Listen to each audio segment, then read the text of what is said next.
all human beings have addictive things going on for them, Mm, like they're just part of the human experience, I think, and they are mm, part mm. of the autistic experience. This is the thing we want to talk about today. So if you're working with autistic clients, well then, yeah, it's good to have thought a bit about where addiction might fit in for autistic people. And as you said, all therapists, it's not like you have to be working in the addiction field. Oh no, That's not what we're talking about no, here. We're talking no, about this no, because no.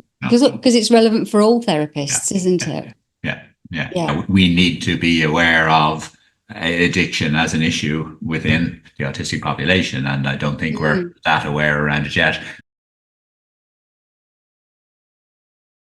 So So, we meet yeah, again. yeah, yes, indeed, yeah, and We're here on the theme of addictions, yeah. which is a really interesting topic because I know that you've had loads of a lot, as far as I know, loads of your career is that's relevant to it. So, Yeah. and we are people who work therapeutically with autistic adults. I'm really interested in how you're going to draw these two things together, these two topics, and what your take on it is. And I've got some questions and some thoughts of my own.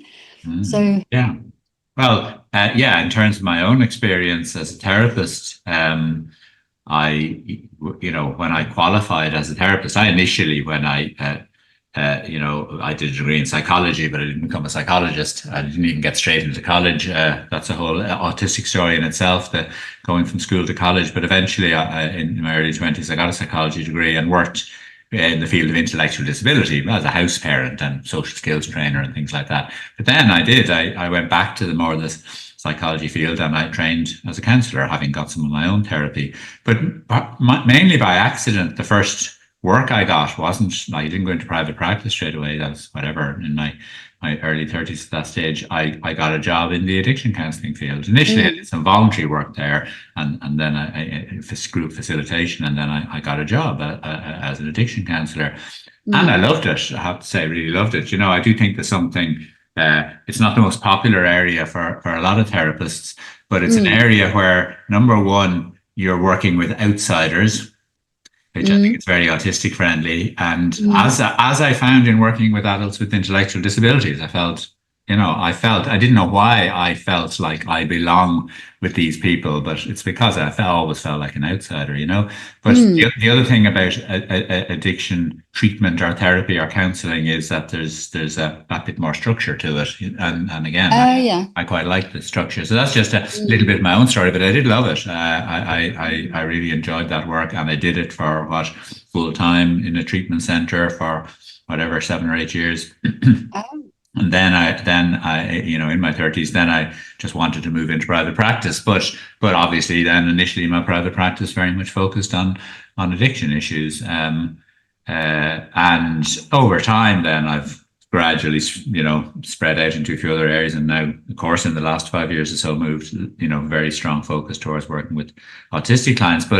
But I always felt from the start when I started working more with autistic clients, I thought I'm going to be well positioned here to work with did you? addicted Oh, autistic right. clients, Uh-huh. Yeah, yeah. because I don't want to leave my experience around addiction behind at all. No, And no. I have a lot of familiarity, not just with substance addictions like alcohol and drugs, but a good bit with gambling addiction, internet addiction, sex addiction, porn addiction, Yeah. those less kind of, if you like, lesser known in some ways addictions, even social media addiction. So yeah, a great area of interest of mine. Yeah. Shopping, Yeah. food. Oh, absolutely. Yeah. Absolutely. Yeah. So Yeah. so I'm very, yeah, interested still and passionate about that area. By the way, I did notice that my most strong focuses and passionate interests, special interests in the field of therapy have been addiction, anxiety disorders, because I moved a lot into things like social anxiety and stuff like that in my private practice when I went into private practice.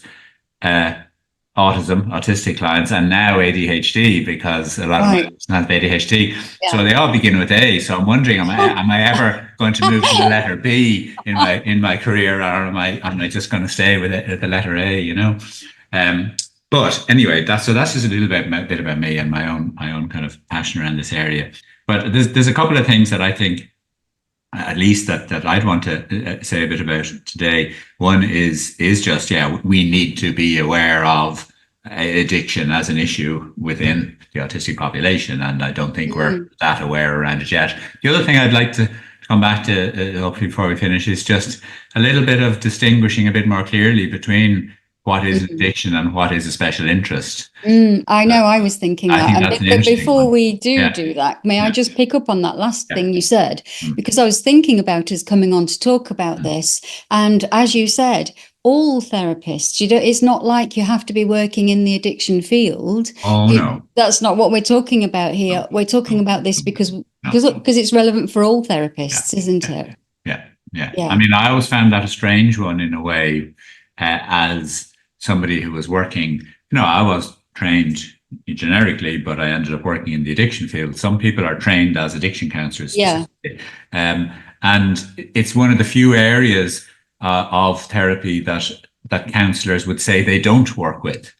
People don't Oh, people don't usually leave anything else out, but they sometimes say, I do not work with addiction, no. which is very strange to me, because that'd be like saying I don't work with depression or I don't work with anxiety. Like, you can't meet human beings and just decide, but not the addiction bit of you. I mean, okay, if someone has a very severe eating disorder or a very severe chronic addiction or something, it's better to refer them on to somebody with specific experience. Very specialist. Yeah, Yeah. but Yeah. like, all human beings have addictive things going on for them, Mm, like depression and anxiety and so on. They're just part of the human experience, I think, and they are mm, part mm. of the autistic experience. This is the thing we want to talk about today. So if you're working with autistic clients, well then, yeah, it's good to have thought a bit about where addiction might fit in for autistic people, and part of the answer is just where it fits in for all human beings. But actually, that's the first thing that's really important to say, and that is that Yeah. very little thought has been given to addiction and autistic people. A lot more thought has been given to, and a lot more literature and a lot more research to ADHD and addiction, and the Yeah. Hmm. connection between the two is better established. Some Hmm. of the the pre-neurodiversity paradigm literature, the medical model literature on autistic people, actually says that addiction is very rare in autistic people, which is nonsense. And where it comes from is, I think, a Mm, couple of things. One is they are thinking of autistic people as people who never get out in the world, live in an institution, live at home with their parents for the rest of their lives. What sort of mm. access would they have to drugs and alcohol anyway? They're living a very sheltered life. Um, and like, that's just completely off track, obviously, in terms of what Mm. the autistic population to consist of. It consists of lots of And so, and they may not be exposed to the things that make people susceptible to turn to addictions. well, peer groups and so on, that's the assumption. But of course, that's not true. Like addiction, lots of autistic people are out there in the world, Mm. subject to the same vulnerabilities and Exactly. dangers and Yeah. Yeah. temptations. And Yeah. then secondly, being autistic and sitting in your room most of your life doesn't Mm. protect you from addictions No. if you've got the internet. Yeah. That's That's the other right. thing. So Yeah. addiction isn't Yeah. all about alcohol and drugs. It's about gaming, Mm. gambling, and porn and all sorts of things. So the Mm. whole notion, again, it's just one of these nonsensical notions now at this stage, to think like we don't really need to look much at addiction and autistic people. We certainly do, Yeah. because first of all, there's no reason to think that autistic people aren't as susceptible on average as anybody else in the world, simply Mm. because, one thing I often say about addictions, people sometimes say, well, why does so and so become addicted? And we're looking to developmental history and trauma and vulnerability. But that's important aspect, maybe, of why one person might become seriously addicted and another mightn't. But Mm. one reason people become addicted is because there's a whole lot of addictive things in the world. So we've got to look at that side as well. And there's Right. more than there used to be. There's more than there used to be. So autistic people are at least as vulnerable to the Mm. potholes of addictive objects and activities and substances as anyone else. And this is probably the key point that I want to make, and for us to expand on a bit, is no, we're probably actually more vulnerable Why? For the usual obvious reasons. We're highly Yeah, traumatized. We're very yeah, lonely. I know. We're very anxious. We're Yeah, very confused. get very uncomfortable, very distressed. I know, I This is know. it. This A is lot the of key point, I isolation. think. Yeah. So we've got to look very hard actually for where Mm, is the addiction problem in the autistic population. Now, there's been mm, a mm. couple of books written on this, and we can put them up on the Oh, yeah. our YouTube channel. And there's a couple of people beginning to write more and more about this, Right. so it's good. But it's Yeah. new territory. It's new territory, and it shouldn't Yeah. be. But we've just got to get on with it. But I think Yeah. that's the piece. Just to hand that piece over to you, maybe. I think that the big piece that we're going to have to look at is that kind of what have a lot of autistic people been doing to self-medicate all that discomfort, Mm, all that emotional pain, all that mm, loneliness, mm, along with other coping mm, compensatory strategies, how much has addictive activities and substances come into their life. mm. I know, because if you think about the higher, much, much, much higher rates of anxiety, depression, and suicidality of autistic people, then the susceptibility, the likelihood, if you like, across the whole population is greater. Mm, Because human beings, when they are feeling very, very anxious a lot of the time, or very, very depressed a lot of the time, or mm, very, very, they've got suicidality, these mm. are things that are connected to, Yeah, they have a relationship with ending up in addictive things. It doesn't mean its cause and effect is linear necessarily and no, it's straightforward. complex. Yeah, Yeah, that's right. So, but statistically, the susceptibility could well be greater, couldn't yeah, it? yeah. Yeah, there's no. I think it's a fairly reasonable hypothesis, Mm, along with all those other classic mental health issues, which are at a higher rate in the autistic population. yeah, yeah, yeah. I see no reason to think that we might well find, I see good reason to think that we might well find that addiction is also even at a higher level rather than a Mm, hmm. lower level. It's just that it won't be so obvious as usual with neurodivergent populations. It'll maybe take slightly different forms or a different mix. The addictive activities may be less obviously social and outward, but then that's a difference Mm, anyway that you already find in the general population yes. between male and female Oh, alcoholism anyway. Yeah, was male and it? female Oh, alcoholism are like it follows that kind of pattern of externalized and internalized that you find oh, often. Male alcoholism is way more obvious usually than female alcoholism. mm, It's outside, it's social, it's oh, loud, it's even sometimes dangerous, yeah. and wild. And Mm, female alcoholism on average it's changing a bit, the patterns of gender issues, mm, obviously. But certainly say during the time in the 90s that I was working in the addiction treatment field, this was very clear pattern was that, female alcoholism was actually thought to exist at lower levels, except for those who knew, who were actually right, in the field. But the general population would have always thought there's more male alcoholics. And if you go to AA, there's more men. If you go to a treatment center, there's more men.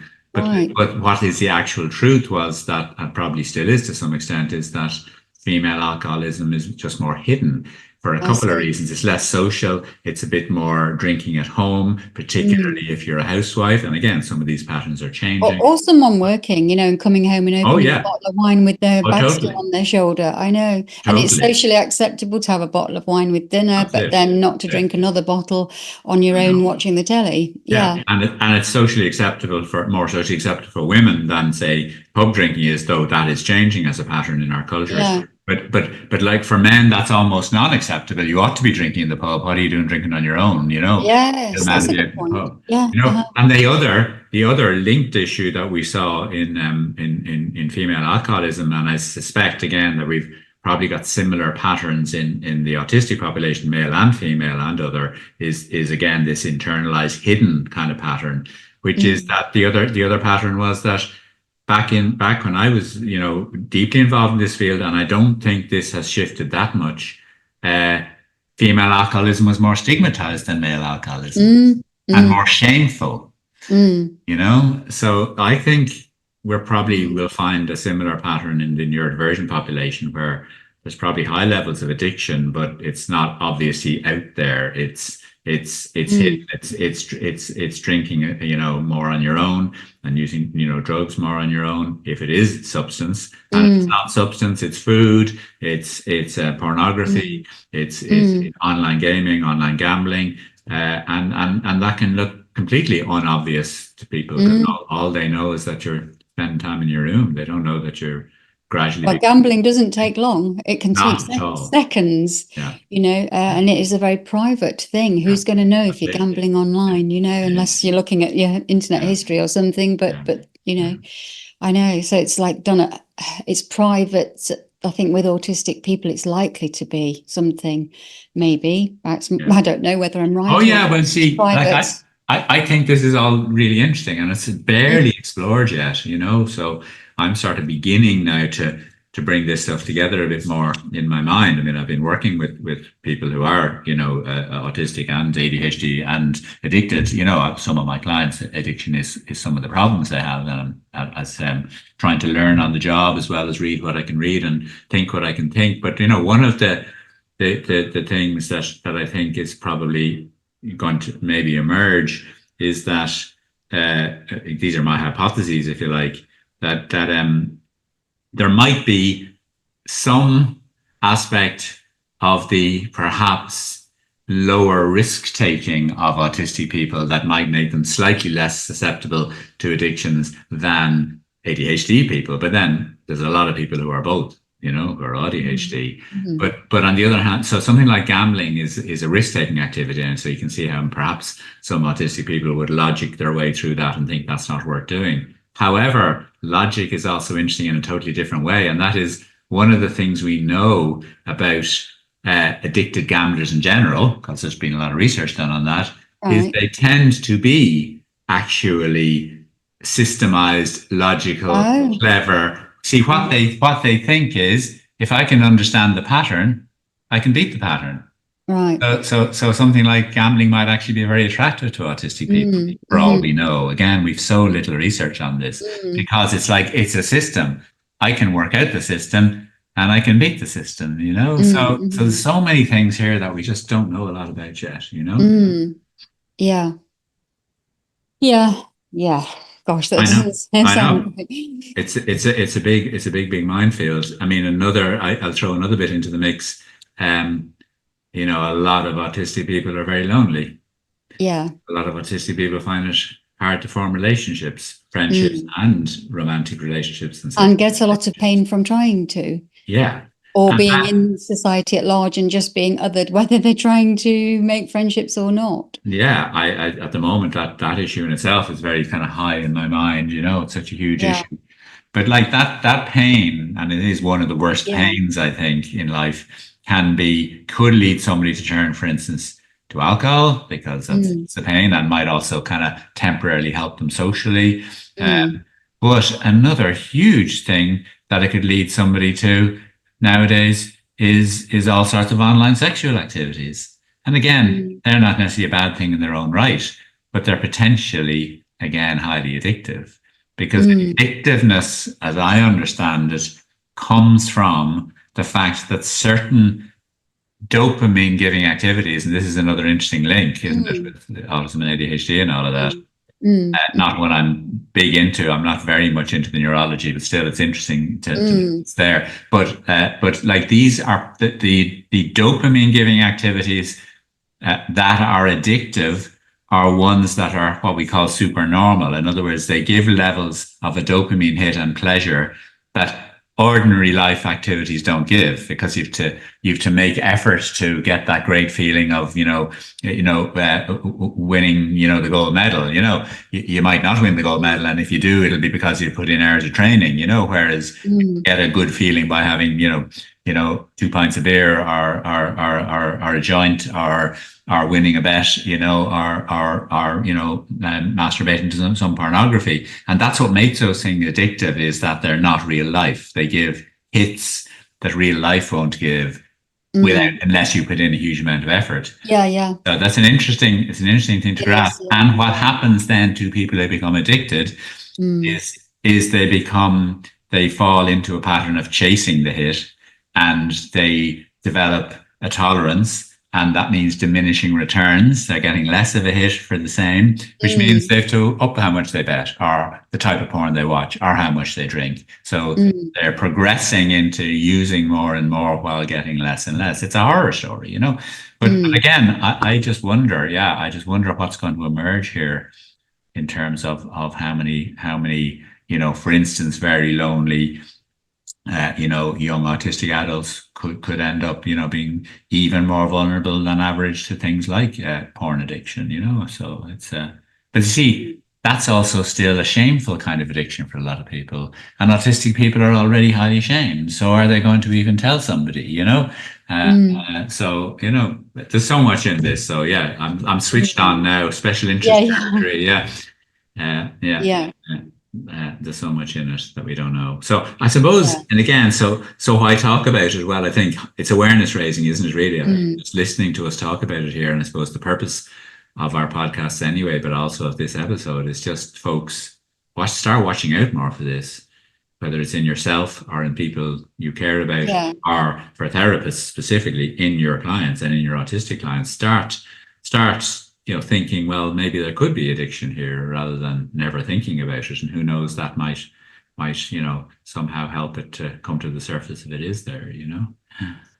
And that brings me on to thinking about, because I was thinking as well, you know, there's like distinction between, we've done a distinction between obsessions and special interests, or obsessing and special interest, the process of obsessing or the process of engaging in special interests. But so there's those two things, and then there's addiction as well. So it's like, which is which, you know, when you're saying look out for it, it's not like it's going to be, oh, well, it's going to be clearly this or it's going to be clearly that. It could start as one of those things and maybe creep into something like that. So something could start off potentially as something that begins to be attractive, for example, like say using cannabis to reduce anxiety, and then you know, might become more interesting. So it's like how, and then they start to notice that they're becoming fascinated by it potentially, and starting to research compounds or historical or social, become an expert. And then that fascination, it's like special interesty, has become tied in with what is potentially a problematic coping strategy or something, you know, if it reaches a point where it's harmful to the body or relationships or quality of life, you know. So how does it sneak in like that? How does it become an not how does it become an addiction, but what are we looking out for in ourselves or people we love or as therapists? Well, it's an interesting insight there, all right. That way in which the, you know, a kind of special interest side of somebody could get linked in with an addiction, because that happens in addictions in general, even with non-autistic people. We already know that, you know, if you become really fairly chronically addicted, you know, a big part of what keeps it going isn't just the reward, because the reward is getting less anyway. It's the thinking and the anticipation and the fascination. It's the gambler thinking, yes, I'm an expert on all of this. I know everything about horse racing or poker or whatever. It's the drug addict, the substance addict thinking the same. Yeah, I know what will give me the hit, and I know where to get it, and I know where to get it cheap. It's the gaming addict thinking, yeah, you know, I can beat this game. I've got this sussed, you know, and that's not unhealthy in itself. But when it gets wrapped up in addiction, it just, you know, becomes a bit of a, you know, an explosive combination. But like, that's partly why I was talking about the kind of tolerance and progression notion, because, you know, like, you know, a lot of special interests for a start aren't what we call supernormal stimuli. Now, there are ones that are, and I'll come back to gaming as a great example. It's something which could be just a special interest, or it could become an addiction. So I'll come back to that in a minute. Because gaming is a supernormal stimulus. It's not real life. It's more exciting than real life. But if we just come back for a moment and say, well, look, there's lots of things, lots of special interests couldn't be an addiction because, being really interested in dinosaurs or Roman history or Star Wars movies isn't going to become addictive because those things aren't designed to give you that really intense hit that purely addictive things give. They take effort to get reward, and it's a nice balance usually. So gardening can be an autistic special interest, or like for me, addiction can be an autistic special interest, or special interest can be an autistic special interest. Or the novels of Jane Austen can be an autistic special interest. But they don't really have that addictive danger because they're not super normal. They take, as I say, a balance of effort and reward. That doesn't mean that they couldn't cause a problem in someone's life. Well, yes, something causing a problem isn't enough to tell us it's an addiction. So somebody, for instance, could become so absorbed with a special interest that they kind of neglect their study and are late with their assignments, or neglect their family a bit. At least some of the time until they get a warning. It's not. Of course, it's possible for a special interest to at least temporarily cause a problem, but it doesn't. Most special interests don't have that addictive potential. I'll come back in a minute to the ones that do. But we can be a bit obsessive about them, as you said a few minutes ago. But that doesn't constitute an addiction. And by and large, mostly special interests either stay at the same level of interest, so they don't progress because they're not giving you any less reward. And special interests normally for an autistic person, if they start giving less reward, they just die out. Because their purpose is to give a lot of reward. It's a pleasurable thing. It's something that is enjoyable. It's life enhancing, usually, contributes to your life. Also, it makes you feel good and you feel genuinely enthusiastic. You don't feel bad about it. It's not to block out pain or distress. It's something, and it can be paused. It can be put on pause, it occurs to me. So you might be like dying to get into it again, but you can pause it. Whereas with addictions, once you get the urge, you can't pause it. They have control over you. So those are the differences, is that we try and unsuccessfully control. When they're delivering less, instead of doing them less, we try and do them more. They're all the kind of differences. And it can of course happen with some special interests. They can be addictive. So gambling is a hobby and interest for a lot of people. It could be a special interest for an autistic person, but it also is a potential addiction. Gaming, though, is the classic example, not only because gaming is a hobby that's very popular nowadays, could be an autistic special interest, but also could be addictive. There's addictive potential in that. It's an addiction, but also, as far as we know, and it could be a bit stereotyped to say this, and I don't know what the actual solid statistics are, but it does seem as if gaming could be even more popular in the autistic world than in the general world. That quite a lot of gamers might be autistic. But the thing is that then what you're watching out for to make the distinction is just exactly what we've been talking about there a couple of minutes ago, both of us. It's like is this something that the person absolutely loves but can pause to do something else important, like get some sleep, so they're not exhausted. Often we make the mistake a few times and we lose sleep, stay up all night gaming or something, but after a while you stop. If you're not addicted, you think, oh no, God, this is going to wreck my head, I'm going to fail my exam or whatever, I'm going to lose my relationship, and you pause it, whereas if you're addicted, you won't be able to, even though you're getting those negative consequences.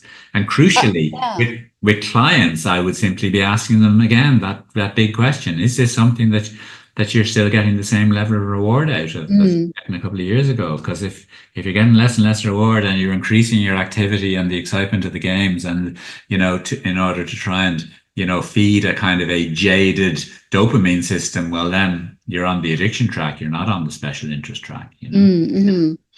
Yeah, and that it occurs to me we might be going into that third area as well about obsessing, because maybe there might be some quality of obsessing in, and not attending to personal health or relationships or other kinds of things that could add to quality of life or responsibilities. And yet that's still different. Doesn't mean it's an addiction, does it? Because I was just thinking about, with obsessions, if something has a special interest in it, okay, you've got a bit obsessive about it, or it's like you're feeling the compulsion more to do it, let's say. That doesn't necessarily make it an addiction, because I wonder whether you agree with this, that maybe the distinction between obsession and addiction is that with something that becomes an obsession, let's say, it is ego dystonic. So with an addiction, it's ego dystonic. With with an obsession, it's ego syntonic. So you're doing something obsessively, but you're doing it's still aligned with how you see yourself, your self-concept. You're just doing it much more than is good in some way, shape, or form. Whereas with addiction, you don't think, great, I'm an alcoholic. It seems to be like that's not aligned with how you want to see yourself. No, the way that they might talk be a about good it, way of thinking about it. there's an approach to addiction that's spread into other areas. Motivational interviewing was invented in the 80s for addiction, but it's based on person-centered therapy, but it has a kind of a directive aspect in it as well, because there's a clear direction that addiction needs to go, as in it needs to go. It needs to be, you need to get into recovery, So motivational interviewing is used a good bit with these kind of change processes where in a way, it's clear what needs to happen, but it's not just hard for the person to do it, like give up smoking. Nobody thinks smoking is good, they just want to do it. But it's hard to stop smoking, but it's hard to want to stop smoking. And the way motivational interviewing describes the ego dystonic bit that you've described there is they say that if you're addicted, you're ambivalent. So somebody who's addicted to alcohol isn't a person who drinks a lot and other people wish they drank less, It's a person who drinks a lot and they also wish they drank less. Right. So it's like, but some people don't. There's a lot of can be denial. That's like your own brain won't let you know that sometimes. Yes, would you say? yes, but when the denial is temporarily broken through, and it usually is, like when you find yourself absolutely hungover with all your money spent and your partner angry with you, you have that moment. I see. You think, a good example of that is smoking. Almost all smokers are ambivalent, They want another cigarette and they also desperately wish they could stop. Not all the time they don't desperately wish they could stop, but they always have times where they I see. stop, Yeah. And most people who have a food addiction would similarly feel that, they're kind of very ambivalent, as in, it's the classic kind of I'll stop tomorrow thing, It's like, now I'll have another biscuit, tomorrow I'll stop. Do you know what I mean? Well, it's not causing obvious problems. It's easier to put it away and think it's not a problem, I guess, isn't it? Yeah. So that's all the subtle territory, I think of. So I agree. I agree with the point you're making very much so. It's like being addicted has a particular kind of obsession within it, but obsession in general is not addiction. No, it's just obsession. You can see how they get started, potentially, these kinds of things, that like alcohol might be attractive for somebody to manage or feel differently in social situations, or it might be beneficial because other people who are getting drunk as well don't notice that there's some differences or discrepancies in your social presentation or something, that it makes it seemingly go smoother, and it may start off seemingly attractive as a good thing to do, and it can be, but it's like, when is it problematic? It's socially acceptable to drink alcohol. Not everybody agrees with that, but it can be, to have one or two drinks can be a nice thing to do. Like eating a cake could be a nice thing to do, but eating a whole cheesecake followed by 5 packets of crisps isn't a nice thing to do. And like with, say, stimulants, someone might use that to push through. Or to appear more engaged, potentially. Well, that's the bit that there's two other bits I just wanted to mention before we finish. One was, you're saying to appear more engaged, not just to be more engaged, but to appear more engaged. Like, as well as the self-medication part of, becoming addicted that we need to look at in terms of autistic people, because they're often even more in need of self-medication with anxiety and depression and loneliness.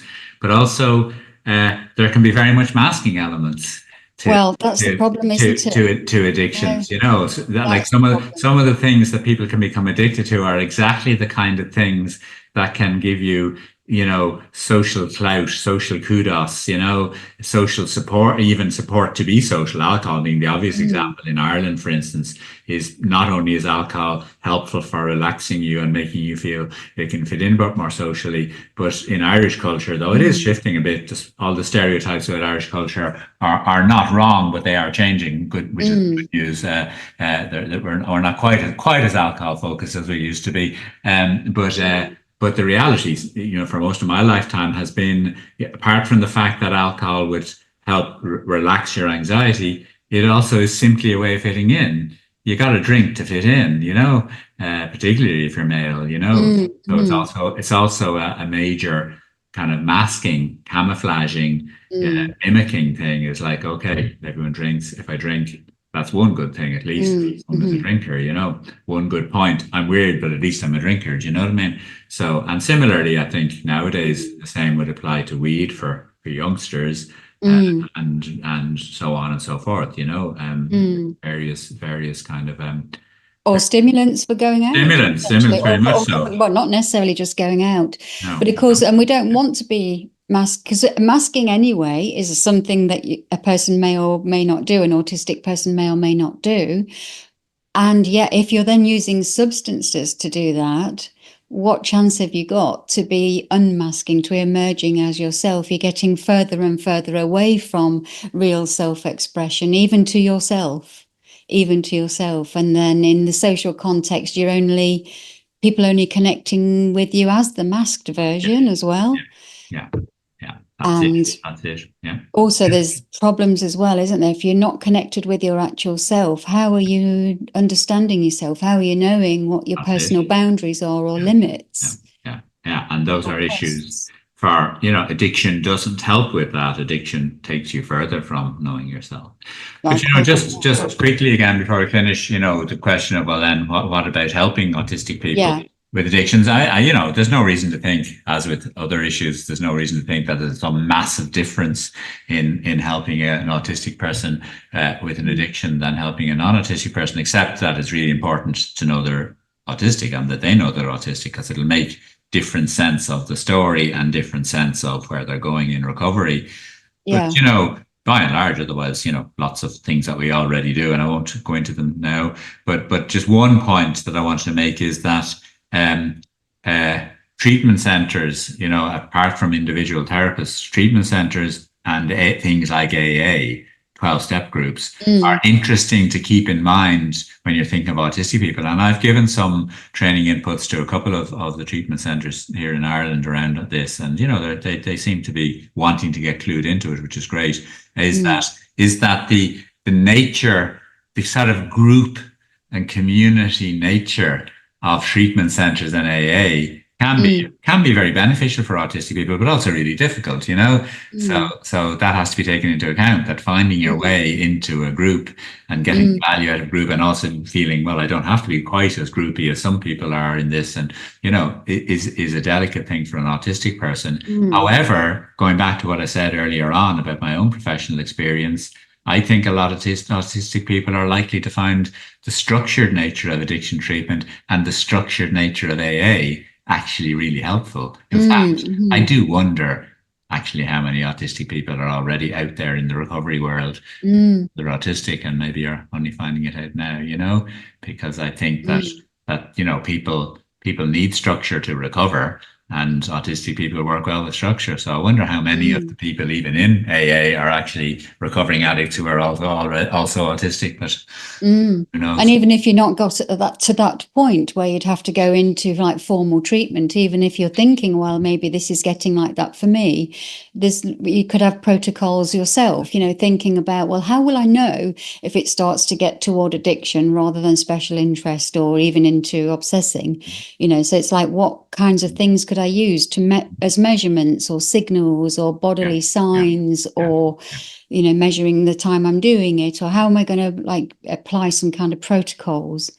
And then, of course, widening out your life anyway, you know, if you can. That's right. That's developing whole life, quality of life. Yeah, which again is like where, you know, like recovery from addiction and also, yeah, just discovery of yourself as an autistic person can very much march together, really. Yeah. So that's probably a nice note to finish on. But yeah, you know, it's an area that we just need to become more aware of. So yeah, thanks for talking about that. Really interesting, and it made me think about it before we came on the session, and it's great to hear your insight. Well, the facts that you know. So that's really interesting. Yeah. Well, that's as I said, one of my long-term special interests. So yeah.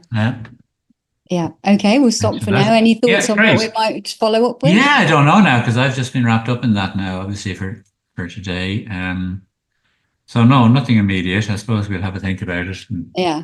There's plenty to talk about, so we won't be short. Yeah.